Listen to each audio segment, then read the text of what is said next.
আমরা যে আলহামদুলিল্লাহ শব্দ বলেছি, এটা আমি এভাবেই রবকে বলছি, হে পরওয়ারদিগার আলম, আমাকে অগণিত কোটি নিয়ামত দিয়ে আপনি আমাকে সৃষ্টি করেছেন। আমি কখনো আপনার দরবারে বলি নাই আপনি আমাকে এই দেন, ওই দেন, এই জিনিস দেন, ওই জিনিস দেন। আমার শারীরিক ব্যাপারেও কখনো আপনার কাছে ভিক্ষা চাইনি। আখিরি নবীর উম্মত বানিয়েছেন, সেই ব্যাপারেও আমি কখনো আপনার দরবারে আফিল করিনি। আমি আখিরি নবীর উম্মত হব, এই ব্যাপারেও কখনো আল্লাহর দরবারে আফিল করি নাই, ভিক্ষা চাইনি।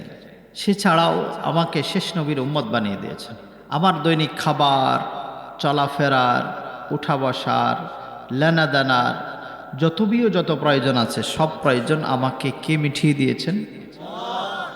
এই জন্য আল্লাহর দরবারে এভাবে শুকরিয়াটা করা, রব আমি চাওয়াবিহীন সব কিছু পেয়েছি।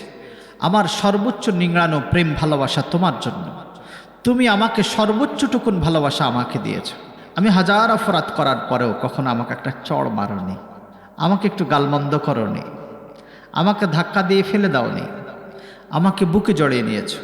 ছোটকাল যাদের ছিল, আপনার সবাই জন্মের পরেই 18 বছর 20 বছরের হয়ে গেছেন, তাই না? নাকি দুধ পান করেছেন সবাই?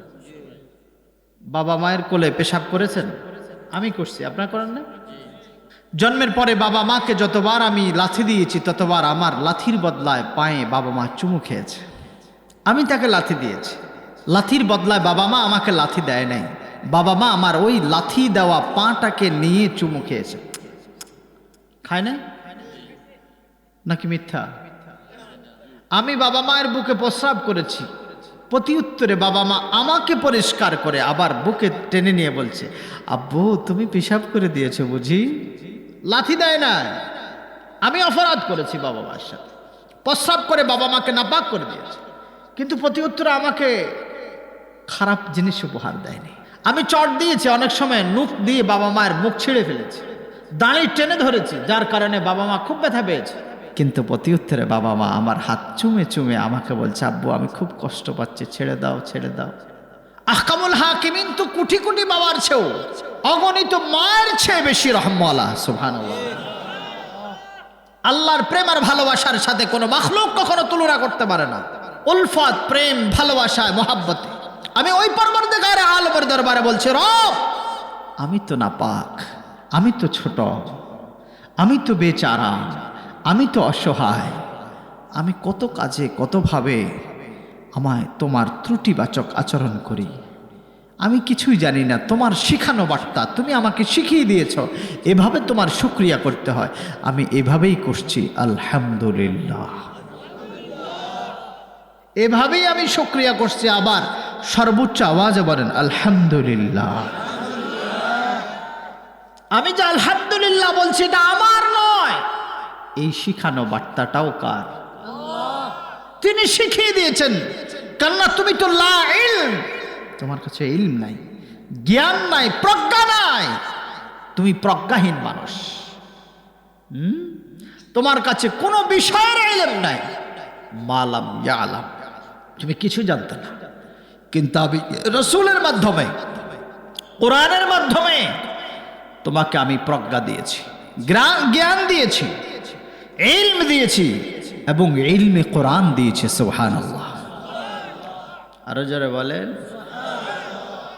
এই জন্য আহকামুল হাকিমিন বলে ওয়াকালিলুম মিন ইবাদিয়াশ শাকুর, আমার শুকরগুজার বান্দা একবারই কম। একবারই বেশি না, একেবারেই কম? একেবারেই কম।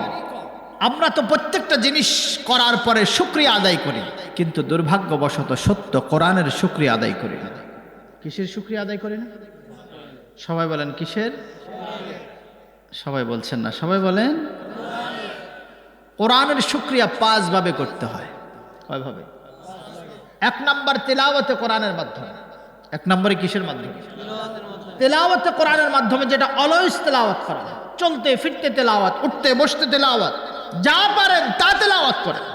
যেভাবে ইলেকশনের সময় আপনাদের মুখে এমন ফেনা উঠে, একজন অথর্ব ব্যক্তি যাকে সমাজ ঘোষিত বাটপার চিনে, সমাজ ঘোষিত টেন্ডারবাজ চিনে, সমাজ ঘোষিত জমি দখলকারী চিনে, সমাজ ঘোষিত বাটপার চিনে, তার ব্যাপারে পঞ্চমুখ হয়ে বলতে থাকে অমুক ভাইয়ের চরিত্র ফুলের মতো পবিত্র, অথচ এই স্লোগান নিশ্চিত মিথ্যা।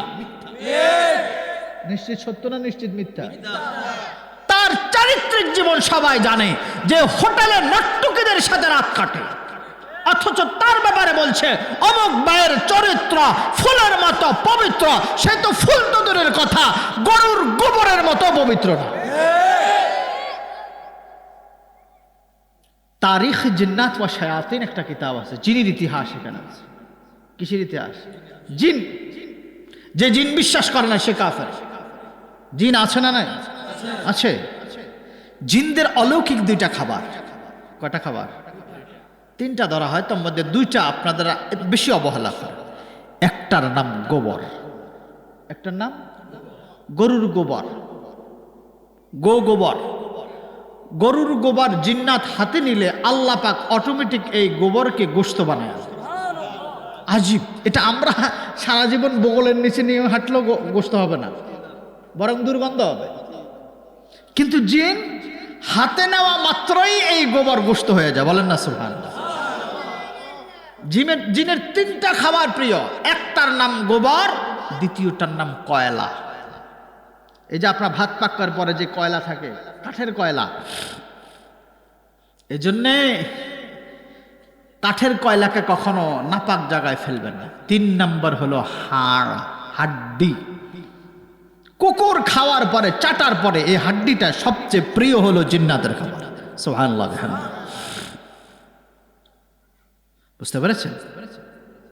ওই গোবর জিন জাতির কাছে শ্রেষ্ঠ হয়ে যায়। ওই গোবরের পর্যন্ত দাম একটা ওই সমস্ত ব্যক্তিদের দামও নাই।